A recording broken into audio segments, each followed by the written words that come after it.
Movie की शुरुआत में हमें एक लड़के को दिखाया जाता है जिसके अंदर एक शैतान घुस गया था। उस लड़के को ठीक करने के लिए तभी वहाँ पर एक फादर आ जाते हैं जिनका नाम फादर गैब्रियल था। वो फादर वहाँ आते ही उस लड़के से बात करते हैं और पूछते हैं कि तुम कौन हो जो इस नौजवान लड़के के अंदर घुस गए हो। फादर गैब्रियल उस लड़के से पूछते हैं कि तुम्हारा नाम आखिर है क्या, जिस पर वो शैतान अपना नाम बताने से इनकार कर देता है। फादर गैब्रियल उस लड़के को ठीक करने की बहुत कोशिश करते हैं मगर उसकी हालत बिगड़ती ही जा रही थी। अब फादर गैब्रियल एक ट्रिक खेलते हैं। वो उस लड़के के अंदर आए शैतान से कहते हैं कि तुम तो एक असली मॉन्स्टर हो भी नहीं। ये कहते ही फादर गैब्रियल वहाँ पर एक पिग को ले आते हैं और उस लड़के के अंदर शैतान को कहते हैं कि तुम वाकई कोई असली ताकतवर इंसान हो तो इस पिग के अंदर घुसकर दिखाओ। फादर गैब्रियल की ट्रिक काम कर जाती है और वो शैतान उस लड़की की बॉडी से निकलकर उस पिग के अंदर चला जाता है। ऐसा होते ही फादर गैब्रियल उस लड़के को पकड़ लेते हैं और उनके साथ ही उस पिग को मार देते हैं। अब वो लड़का नॉर्मल हो जाता है जिससे हमें ये पता चलता है कि फादर गैब्रियल एक माहिर और एक्सपर्ट फादर हैं। अब अगले सीन में फादर गैब्रियल को एक चर्च मीटिंग में बुलाया जाता है जहाँ पर चर्च के बड़े मेंबर्स फादर गैब्रियल से पूछते हैं कि आपने चर्च की इजाजत लिए बगैर उस लड़के का एक्सॉर्सिज्म क्यों किया। क्या आपको पता नहीं कि आप चर्च की इजाजत के बगैर ऐसा कोई काम नहीं कर सकते। जो एक्सॉर्सिज्म आपने उस लड़के का किया वो हमारे कानून के खिलाफ था। अब ये सुनकर फादर गैब्रियल कहते हैं कि उस लड़के को कोई जहनी बीमारी थी, मैंने तो उसका कोई एक्सॉर्सिज्म नहीं किया। मैंने खुद उस लड़के से बात करके ये अंदाजा लगा लिया था कि उस लड़के के अंदर कोई शैतान नहीं है बल्कि वो तो बस एक जहनी बीमार है। तभी वहाँ पर एक फादर गैब्रियल को कहता है ये हम डिसाइड करेंगे कि कौन बीमार है और कौन किसी शैतान के कब्जे में। आपको ये खुद ही डिसाइड करने का किसने हुक्म दिया। ये सुनकर फादर गैब्रियल गुस्से में आ जाते हैं। फिर वो फादर दोबारा फादर गैब्रियल को एक लड़की के केस के बारे में बताते हैं जो कि फादर गैब्रियल का नाकाम एक्सॉर्सिज्म था। ये सुनकर फादर गैब्रियल और गुस्से में आ जाते हैं और वहाँ से उठकर बाहर चले जाते हैं। अब अगले सीन में हमें एक लड़की जूलिया को दिखाया जाता है जो अपनी फैमिली के साथ अमेरिका से स्पेन आ रही थी।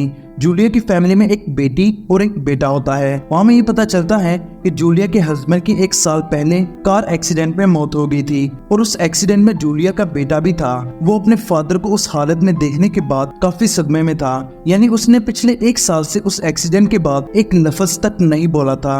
अब चूंकि स्पेन में जूलिया के हस्बैंड का खानदानी घर था इसलिए वो अपनी पूरी फैमिली के साथ यहाँ रहने के लिए आई थी। जूलिया की बेटी उस घर में रहना ही नहीं चाहती थी, इसलिए उसका बिहेवियर उस घर में कोई अच्छा नहीं था।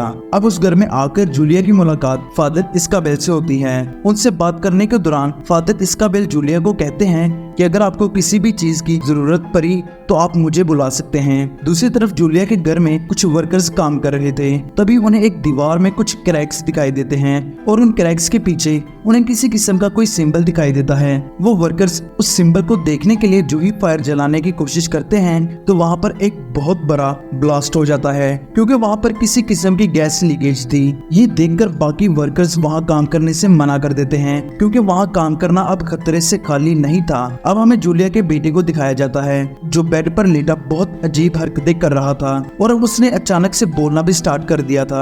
जूलिया अपने बेटे से बात करती है और उससे बात करने से जूलिया को यह पता चल जाता है कि उसके बेटे के अंदर कोई डीमन घुस गया है। दरअसल पिछले सीन में जो ब्लास्ट हुआ था उसकी वजह से जूलिया के घर के अंदर जो डीमंस कैद थे वो अब आजाद हो चुके थे और उन्होंने जूलिया के बेटे को अपने कब्जे में कर लिया था। अब जूलिया अपने बेटे को हॉस्पिटल लेकर जाती है जहां जूलिया को ये पता चलता है कि उसके बेटे की बॉडी तो बिल्कुल ठीक है मगर उसके माइंड पर गहरा असर पड़ा है। शायद ये उसके फादर के एक्सीडेंट की वजह से हुआ हो। अब वहाँ पर एक डॉक्टर जूलिया को एक दिमागी डॉक्टर का नंबर देने के साथ साथ उसे एक इंजेक्शन भी देती है और साथ कहती है कि अगर तुम्हारे बेटे की हालत बदतर हो गई तो तुम ये इंजेक्शन उसे लगा देना। अब जूलिया फादर इस्काबेल को बुलाती है और उन्हें अपने बेटे को चेक करने को कहती है मगर फादर इस्काबेल जो ही जूलिया के बेटे के कमरे में जाते हैं तो वो डीमन उन्हें उठाकर बाहर फेंक देता है। अब सीन शिफ्ट होता है और हम फादर गैब्रियल को देखते हैं जो अपने हेड को मिलने चर्च आए थे।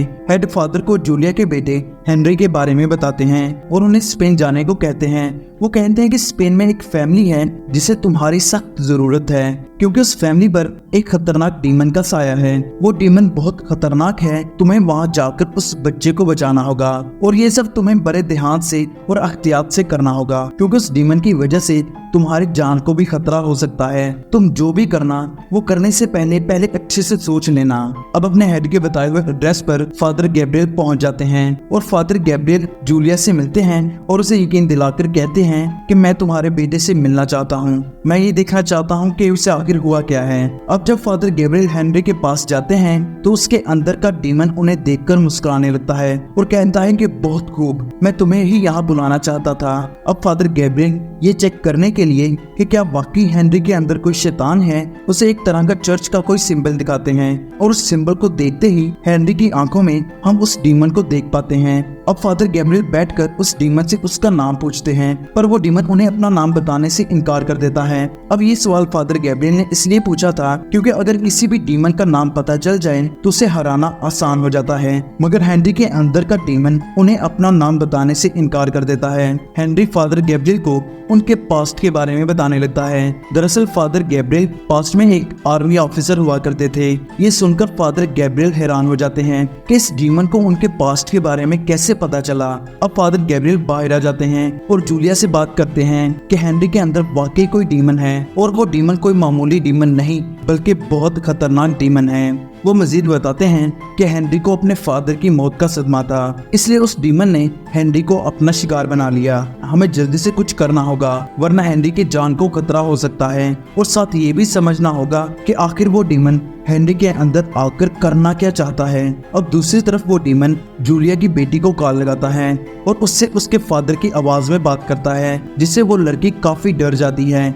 ये देखकर फादर गैब्रियल फादर इज़ाबेल के साथ हेनरी का एग्जॉर्सिज्म करने का प्लान बनाते हैं और अपनी पूरी तैयारी करके हेनरी के पास चले जाते हैं।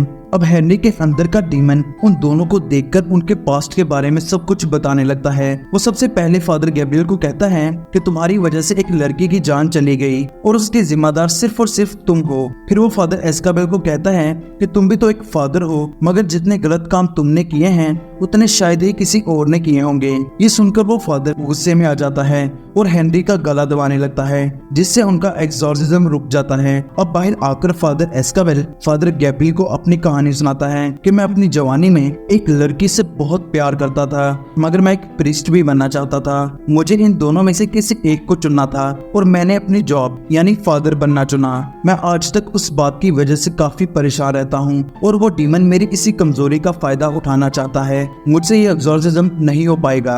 ये सुनकर फादर गैब्रियल भी अपनी कहानी सुनाने लगते हैं कि जब मैं जवान था तो एक जंग में मेरे सारे साथी मारे गए, पर मैं किसी तरह बच गया। इसलिए मैंने अपनी जिंदगी को लोगों की भलाई में लगाने का फैसला किया। मेरे पास सबसे पहला केस एक लड़की का आया था। उस लड़की में कोई डीमन नहीं था, बल्कि वो दिमागी तौर पर बीमार थी, इसलिए मैंने उस लड़की पर ज्यादा तवज्जो नहीं दी। मगर फिर भी उस लड़की ने अपनी बीमारी के चलते छत से छलांग लगा दी थी। फादर गैब्रियल कहते हैं कि अगर मैंने उस लड़की की बातों पर तवज्जो दी होती तो आज वो लड़की जिंदा होती। फादर गैब्रियल फादर इज़ाबेल को समझाते हुए कहते हैं कि हमें ये काम करना ही होगा वरना हेनरी की जान भी जा सकती है। तुम हेनरी पर नजर रखो और मैं उस शैतान का नाम जानने की कोशिश करता हूँ। अब फादर गैब्रियल को जूलियन के घर के अंदर एक कुआं मिलता है, मगर जब फादर गैब्रियल आग जलाकर नीचे देखने की कोशिश करते हैं तो वहाँ एक बहुत बड़ा ब्लास्ट हो जाता है। दूसरी तरफ फादर गैब्रियल के हेड एक किताब पढ़ रहे थे जिसमें लिखा था कि जो डीमन उस लड़के के अंदर यानी उस घर के अंदर है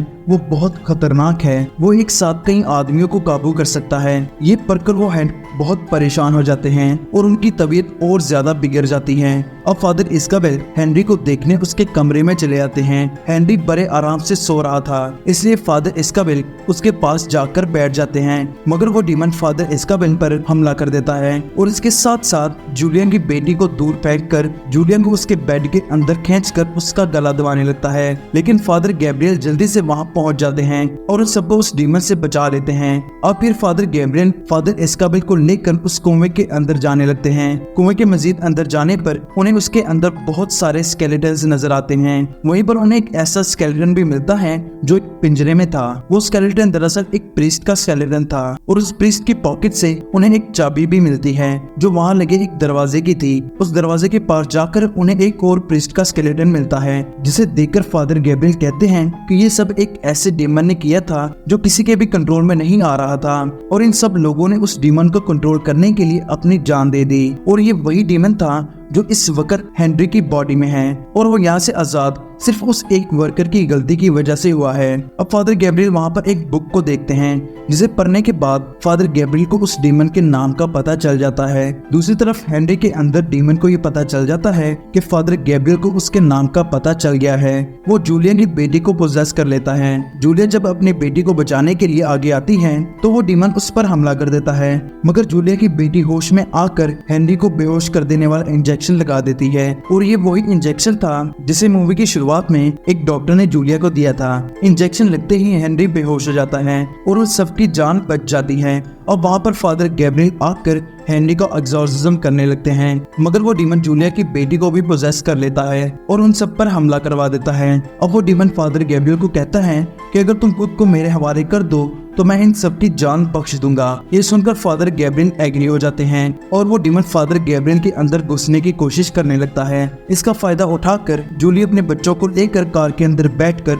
वहां से चली जाती है और फादर इस्काबेल फादर गैब्रियल की मदद करने के लिए आ जाता है। वो उन्हें अपने साथ हेल में ले जाना चाहता था, मगर तभी वहाँ पर फादर इस्काबेल आ जाते हैं और अपना एग्जॉर्सिज्म करना शुरू कर देते हैं। वो डीमन फादर इस्काबेल पर काफी हमले करता है, मगर फादर इस्काबेल फादर गैब्रियल को किसी तरह होश में ले आता है और उन्हें अपने साथ मिलाकर आखिरकार बड़ी मेहनत से वो उस डीमन को हेल में भेज देते हैं। फिर फादर गैब्रियल अपने हेड से मिलने चले जाते हैं जो उन्हें शाबाशी देकर एक और फादर से मिलवाते हैं जो उन्हें एक और केस दे देता है और वहीं पर दोस्तों ये मूवी खत्म हो जाती है। दोस्तों अगर आपको इस मूवी की एक्सप्लेनेशन अच्छी लगी हो तो इस वीडियो को लाइक जरूर करना और ऐसी ही मजेदार वीडियोस की एक्सप्लेनेशन देखने के लिए चैनल को जरूर सब्सक्राइब करना।